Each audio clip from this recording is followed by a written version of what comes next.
এই আয়াতে আল্লাহ সুবহানাহু ওয়া তাআলা বলেছেন, সারা পৃথিবীতে আমার যারা শত্রু, আল্লাহ বলছেন আমার যারা দুশ্মন, কোরআনের আইন কানুনকে যারা মানে না তো দূরের কথা,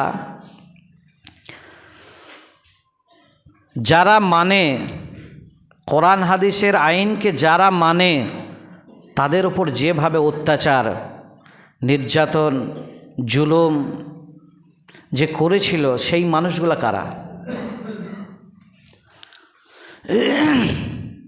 অনেকে হয়তো শোনার পরে বলবেন তার ভালো লাগেনি, সে মানেনি। তার ভালো লাগেনি, সে মানার জায়গায় আসেনি, ঠিক আছে। যারা মানছে তাদের উপরে শত্রুতা কেন করেছে? এরা জাহিল ছিল, মূর্খ ছিল, এরা বর্বর ছিল।